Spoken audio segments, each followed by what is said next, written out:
Money. Behind the Curtain, How Psycho Taught Us to Fear the Wrong Thing. I can still recall the first time I saw Psycho. I was 13 by myself with the lights turned off.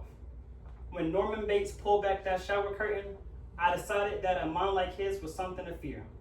I did not know the name of the dissociative identity disorder yet. I only knew that whatever was wrong with Norman had made him a killer. It was not the last time a movie taught me that lesson.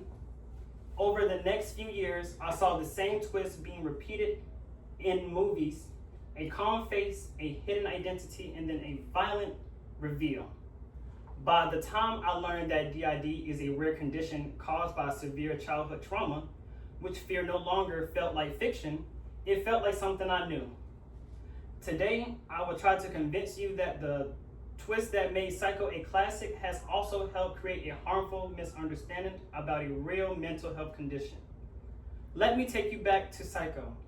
Marion Crane steals money and checks into hotels run by a quiet, awkward young man named Norman, who seems harmless but overly controlled by his mother. Marion is murdered in the shower, one of cinema's most famous scenes. As the investigation unfolds, we learn Norman's mother died years earlier, and Norman, unable to cope, adopted her identity as an alternate self. The film's ending reveals Mother was the killer all along, living inside Norman's mind. The story is brilliantly shown, which is why it has been so influential, but the problem is that many viewers left believing they had learned something about mental illness when they had learned a fictional stereotype. There is no reality behind these stereotypes. The Recovery Village 2024 reported that almost about 90% of people with a diagnosis of DID have been severely abused or neglected in childhood. This suggests that such individuals are usually survivors of traumatic experiences. Also, a 2017 study by Weberman and Brand with 173 patients of DID found just 0.6% had been arrested in the last 6 months, and the researchers did not find any evidence of violent behavior in these individuals.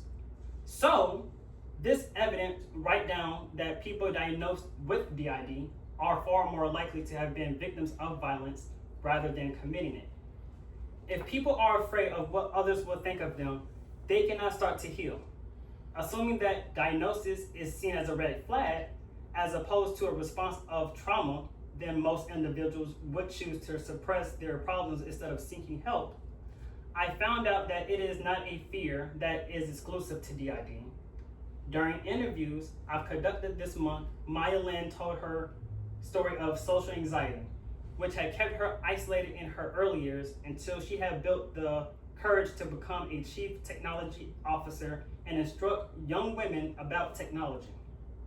Similarly, David Kim shared the story that he had so disempowered by his panic disorder and agoraphobia that he was forced to drop out of school and spend 2 years at home until he began to find some sense of normal life and appropriate work.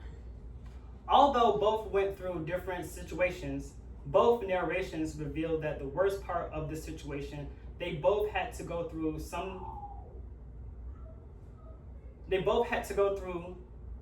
was not the diagnosis, but the fear of being misconstrued and judged by others. Let us have a second look at that. I am not asking you to stop watching Psycho or to see Hitchcock as a villain. I am asking you to watch it differently now. When a story's twist depends on a hidden violent identity, notice the pattern instead of absorbing it as a fact. And ask yourself what real condition it might be borrowing from. The famous shower scene lasts 2 minutes, but the fear it helped create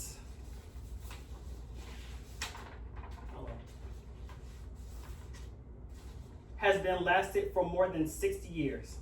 And the people paying the price were never the ones behind the curtain. They were the ones who needed us to look a little closer. And then here is a visual aid of mental illness.